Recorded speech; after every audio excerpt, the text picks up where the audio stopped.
Good morning વિદ્યાર્થી મિત્રો. ધોરણ 4 ગણિત ગમ્મતના પાઠ્યપુસ્તકમાં આજે આપણે પ્રકરણ 5 દુનિયા જોવાનો રસ્તો જે શીખવાનો છે. તો ચાલો આપણે પાન નંબર 52 ઉપર આ પ્રકરણને શીખીએ.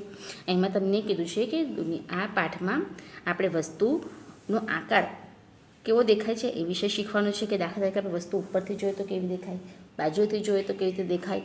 તો એ પ્રમાણે તમારે અહીંયા એ શીખવાનું છે. અને અહીંયા કીધું છે કે જ્યારે કોઈ વસ્તુ આપણે સામે છેડેથી જોઈએ તો એ મોટી દેખાશે અને પહોળી દેખાશે, અને બીજી બાજુથી આપણે જોઈએ તો એ વસ્તુ નાની અને સાંકડી દેખાય છે. એટલે વસ્તુ દેખાવામાં હોય છે એક, પણ એને જોવાની પદ્ધતિ કેવી હોય છે, અલગ અલગ હોય છે. તો અહીંયા ગપ્પુની હવાઈ મુસાફરીની વાત કરી છે. તો જુઓ, ગપ્પુ કોણ છે? એક બહાદુર નાનો ઉંદર છે.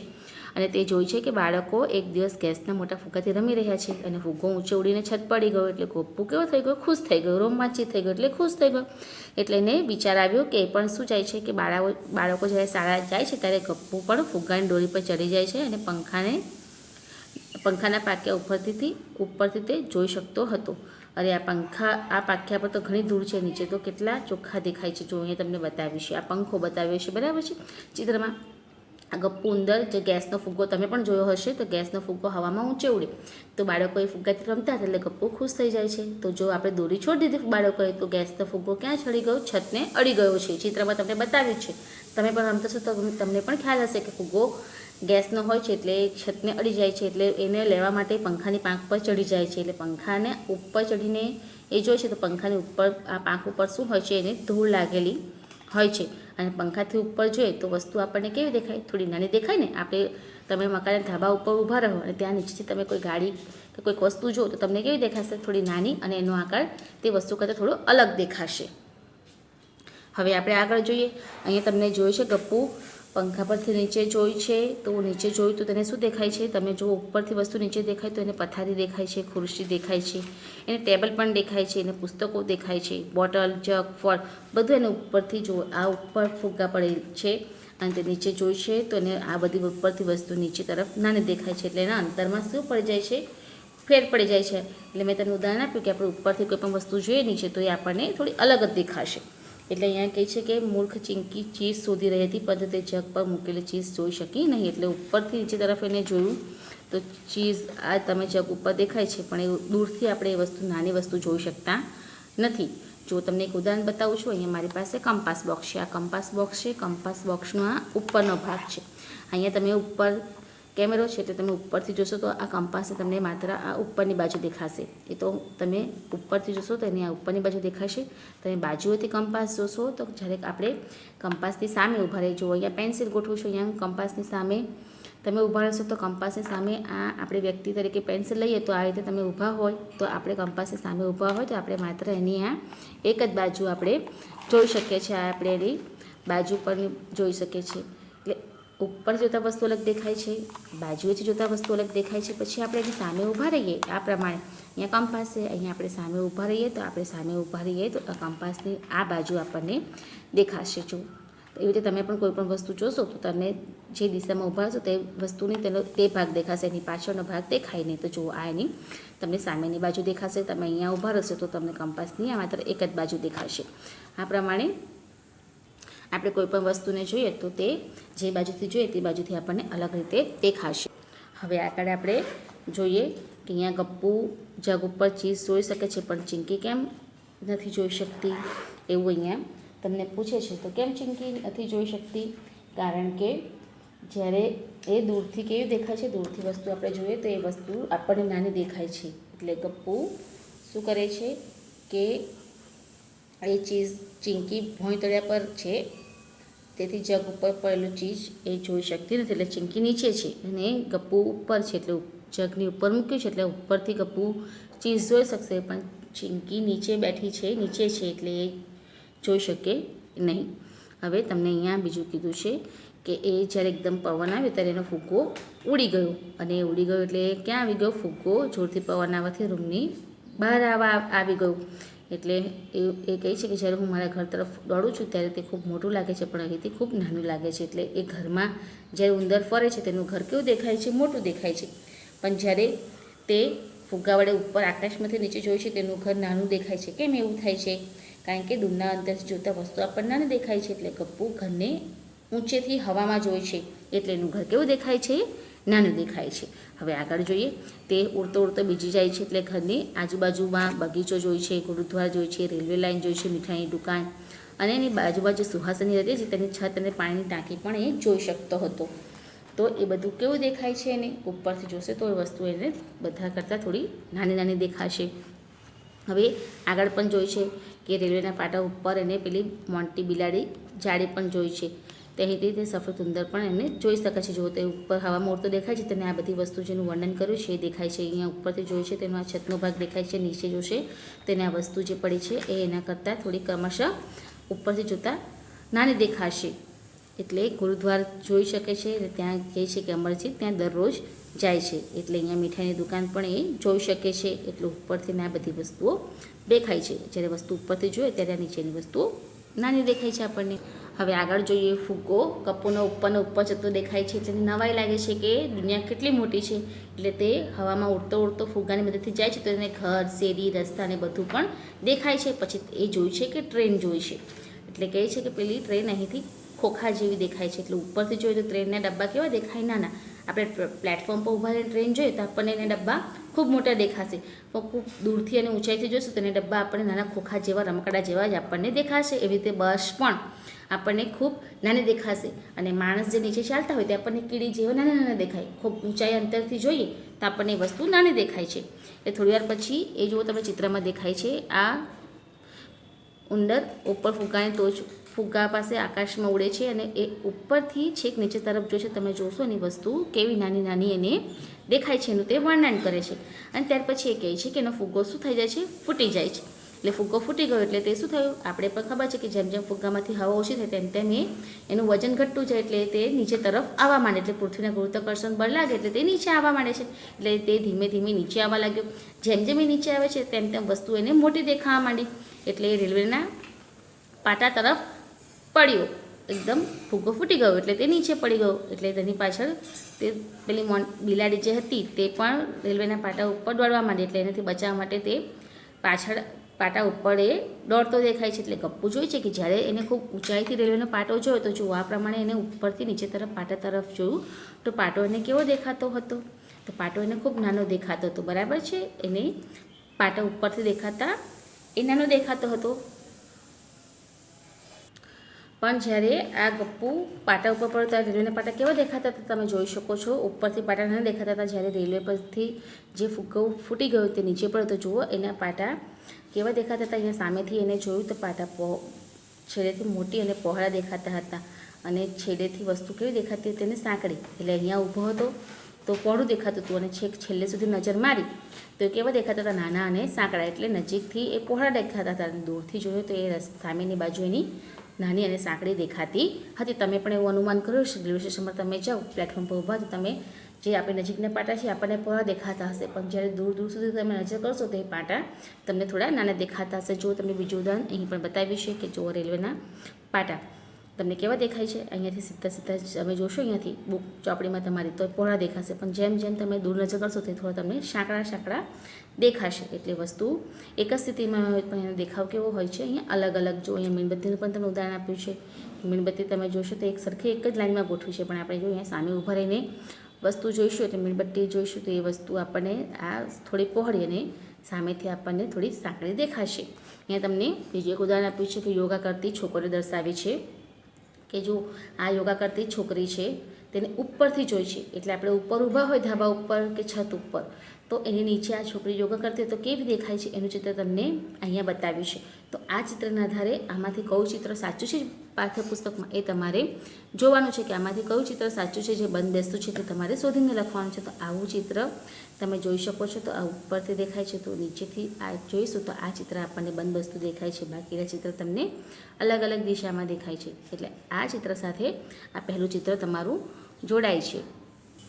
હવે આગળ જોઈએ, તમને અહીં વાડકાની ઉદાહરણ આપ્યું છે કે તમને અહીંયા એક જ પ્રકારના જુદા જુદા વાડકા દેખાવે કેવા દેખાય છે એ તમને અહીંયા ચિત્રમાં બતાવ્યું છે. કે જુઓ અહીંયા મારી પાસે પણ આ વાડકી છે. જુઓ આ એક વાડકી છે અને આ બીજી વાડકી છે. જો બંને આપણે ઉપરથી જોઈશું તો આપણે આ વાડકીનો ગોળ ભાગ બંને વાડકીનો આપણે જોઈ શકીએ છીએ.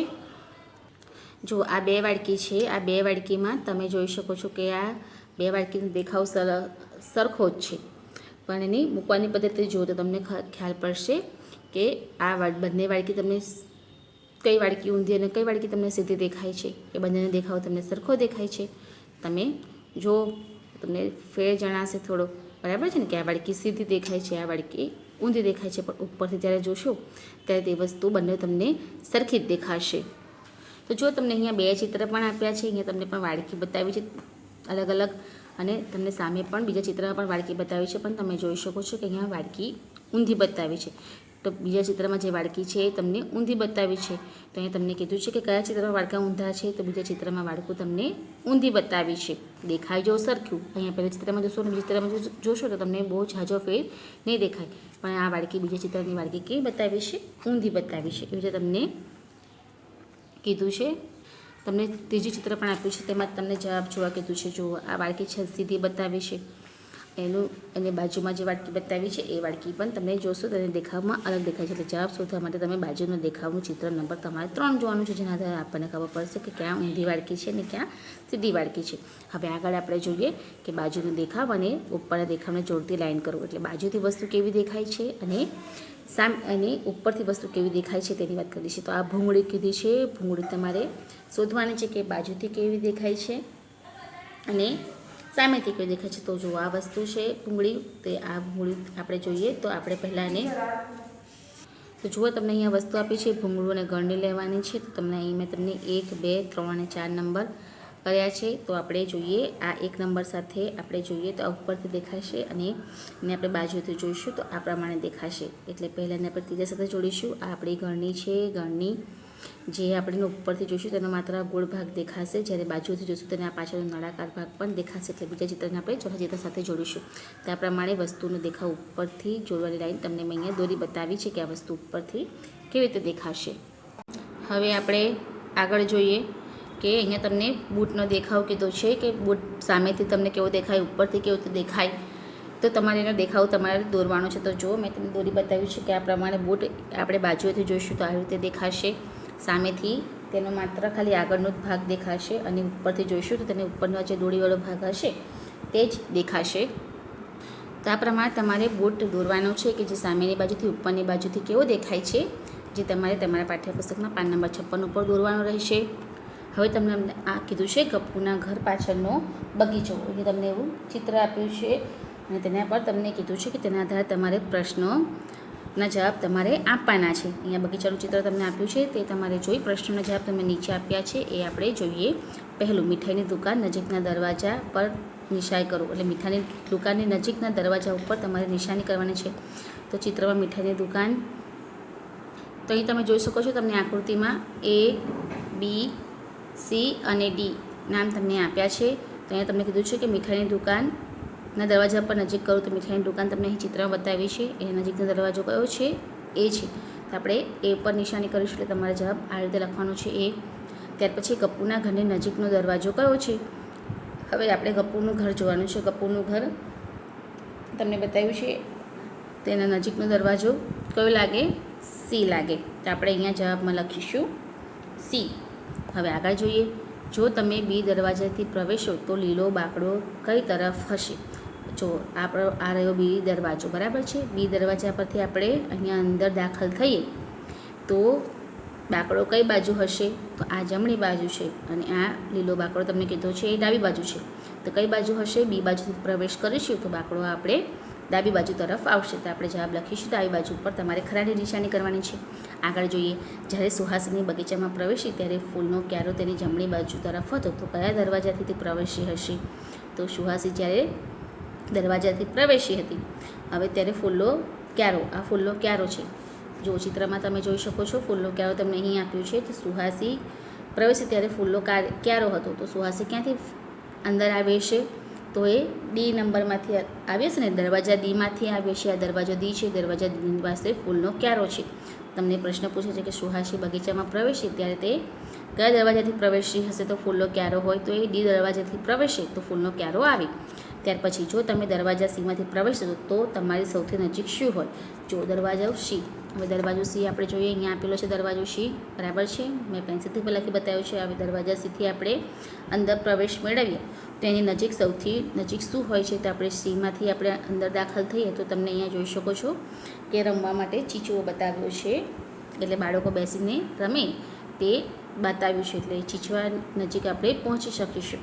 તો આપણે જવાબ લખીશું કે જ્યારે આપણે અંદર પ્રવેશીશું ત્યારે દરવાજા સીમાંથી તો સૌથી નજીક શું હોય છે, ચીચવો હોય છે. તો આ 4 પ્રશ્નોના જવાબ તમારે પાઠ્યપુસ્તકમાં લખવાના છે. હવે આગળ કીધું છે તમને ઇસ્માઇલનું ઘર.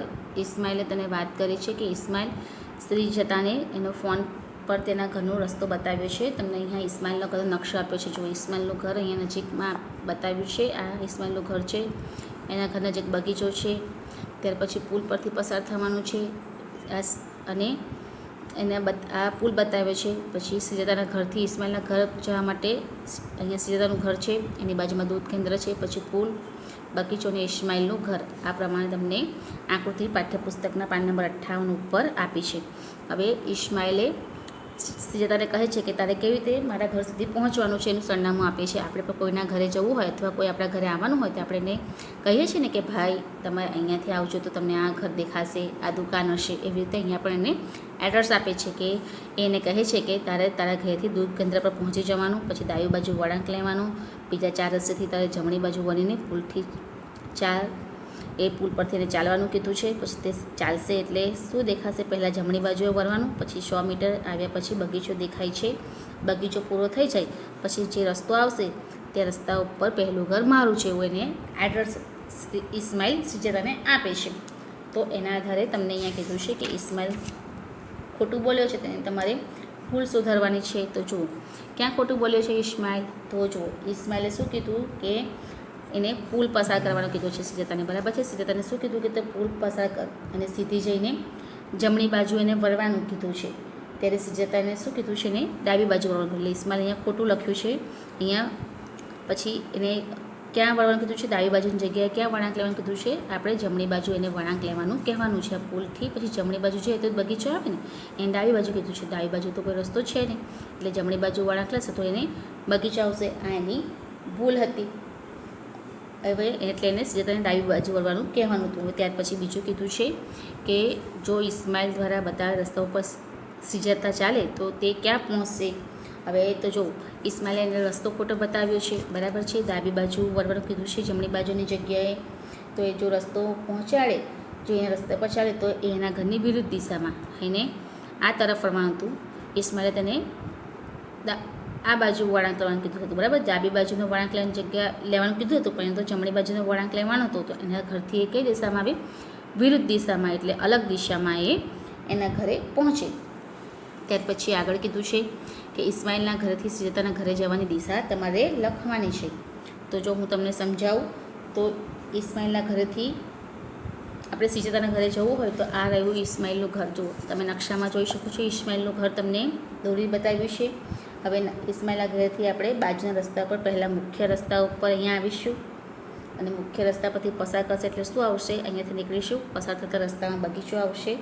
બગીચો આપણે ચાલીશું. ત્યાર પછી જમણી બાજુ, આમ જમણી બાજુ વળાંક લઈશું અને સીધા આપણે ચાલીશું. એટલે પહેલાં શું આવશે, બગીચાથી સીધી બાજુ ચાલતા પુલ આવશે, બરાબર. આપણે પુલ પહેલાં પાર કરીશું. જો પાઠ્યપુસ્તકમાં છે, પુલ પાર કરીશું આપણે.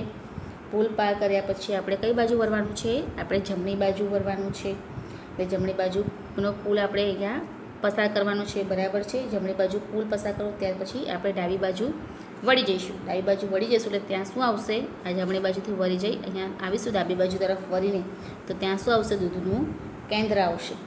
એટલે દૂધ કેન્દ્ર દેખાય એટલે દૂધ કેન્દ્ર થોડાક આગળ આપણે સીધા ચાલીશું આ રીતે, તો શ્રીજતાનું ઘર આવી જશે. તો આ શ્રીજતાના ઘરનો નકશો થયો. હવે તમને અહીંયા ગિલબી અને મોટું ખોખું આપ્યું છે. અહીંયા તમને કીધું છે કે એક મોટા ખોખા પર ખોખું એને જોયું છે રસ્તામાં ગિલબીએ, અને તેના તરફ એ ડાબી તરફ ચાલે છે. હવે મોટા ખોખાની બીજી સપાટી તમારે જોવાની છે. તો જુઓ આ કીડીનું ચિત્ર બતાવ્યું છે, એને ખોખું જોયું છે, 4 અંક પર તરફ ચાલ્યું, પછી બીજી તરફ ડાબી બાજુ વળી તેનું ખોખાની સપાટી અલગ દેખાય છે. હવે તે મૂંઝાઈ જાય છે. તે ખોખું તેણે કપ ઉપર ચડીને જોવાનો પ્રયત્ન કર્યો તો ખોખું આવું દેખાતું હતું. ઉપરની બાજુથી ખોખું જોયું તે કેવું દેખાતું હતું, એના અંકો દેખાતા. આપણે રમવાનો જે પાસો જોયો છે ને એની વાત બતાવી છે કે પાસા ઉપર તમે જોયું તો દરેક અંક કેવા હોય છે, તમને અલગ અલગ વિરુદ્ધ દિશામાં લખેલા દેખાય છે. તો અહીંયા તમારે અનુમાન કરવાનું છે કે ખોખા જેવી વસ્તુ શું છે. એટલે જે ગિલબી ખોખું સમજે છે તે શું છે, રમવાનો એક આપણો પાસો છે. એટલે અનુમાન કરીએ તો એ શું છે, એ ખોખો નથી પણ શું છે, એક પાસો છે. આપણે સાપસીડીની રમતમાં વાપરતા હોઈએ છીએ ને એવો પાસો છે. હવે આ ખોખા પર વિરુદ્ધ દિશામાં અંકોનો સરવાળો 7 થવો જોઈએ. એટલે જે દિશા વિરુદ્ધ દિશા, હવે અહીંયા 4 આપ્યા છે, 4ની આપણે આની વિરુદ્ધ દિશા જોઈએ ત્યાંથી પાછળની બાજુ આવે, બરાબર. તો એને જે અંકોનો સરવાળો કેટલો થવો જોઈએ, 7 થવો જોઈએ. એવી ગણતરી આધારે આપણે પહેલો પ્રશ્ન આપ્યો છે કે 5 અંકની વિરુદ્ધ દિશામાં કયો અંક હશે. જુઓ તમને અહીંયા ચિત્રમાં 5 અંક બતાવ્યો છે. હવે 5ની વિરુદ્ધ દિશામાં એટલે 5ની આ બાજુ, ઉપરની બાજુમાં, બાજુની બાજુમાં, 5ની બાજુમાં વિરુદ્ધ અંક કયો હશે, તો 5ની બાજુમાં વિરુદ્ધ અંક હશે 2. કેમ 2 આવશે, કારણ કે સામેની જોડમાં આપણે કેટલો સરવાળો કીધો છે, આપણે 7 સરવાળો લેવાનો છે. હવે તેથી આપણે 7માંથી આપણે આ જે પાછળની સંખ્યા છે 7 - 5 કરીએ તો જવાબ કેટલો આવશે, 2 આવશે. એટલે એની વિરુદ્ધ દિશામાં કયો અંક હશે, 2. હવે ચિત્રના તળિયે કયો અંક હશે, હવે ચિત્રના તળિયે હવે આપણે તો 7 અંક જોઈએ તો તળિયે અહીંયા તમને 1 આપ્યો છે અને આપણે કેટલા અંકનો સરવાળો લેવાનો છે, 7. તો અહીંયા આપણે 7માંથી આ જે 1 અંક છે એની બાદબાકી કરીશું એટલે જવાબ કેટલો મળશે આપણને, 6. એટલે એના અંક તળિયે કયો અંક હશે, 6 અંક હશે. ત્યાર પછી જો ગિલબી 5 અંકથી ડાબી બાજુ વળે તો ક્યાં કયો અંક જોઈ શકીએ. હવે ગિલબી 5 અંક આપેલો છે, બરાબર છે. પુસ્તકમાં આપણને 5 અંકથી ડાબી તરફ વળે તો તે શું જોઈએ, 5 અંકથી ડાબી બાજુ, 5થી ડાબી બાજુ જોઈએ તો એને કયો અંક દેખાશે, તમે જોશો પાસામાં એ 1 તરફ જોઈ શકશે, બરાબર છે. આ પ્રશ્નના જવાબ થયા. હવે તમને અહીંયા કીધું છે કે જો તમે તે ખોખાને ખોલશો તો કેવું દેખાશે, તમારા ચિત્ર દર્શાવવાનું છે સાચું. તમને A, B અને C 3 ચિત્ર આપ્યા છે. એ 3 ચિત્રમાં સૌથી સાચું ચિત્ર કયું આવશે એ તમારે જોઈને લખવાનું છે. તો જુઓ તમને અહીંયા 5 પછી 1 અને 2 આપ્યા છે, પછી 3, 4 અને 6 આપ્યા છે. તો આપણે પ્રશ્નના જવાબ જોયા તેના આધારે આપણે એ નંબરનું જે ખોખું છે એ ખોખું સાચું દેખાશે. એટલે આપણે એ નંબરના ચિત્ર ઉપર તમારે ખરાની નિશાની કરવાની છે. તો વિદ્યાર્થી મિત્રો, અહીંયા આપણું પ્રકરણ 5 દુનિયા જવાનો રસ્તો ના પાઠ્યપુસ્તકની સમજૂતી પૂરી થાય છે. તો હવે પછીના વિડીયોમાં આપણે ફરી મળીશું. તમારે જે કંઈ પ્રશ્ન આપણે શીખ્યા પાઠ્યપુસ્તકમાં એ તમારે લખવાના રહેશે.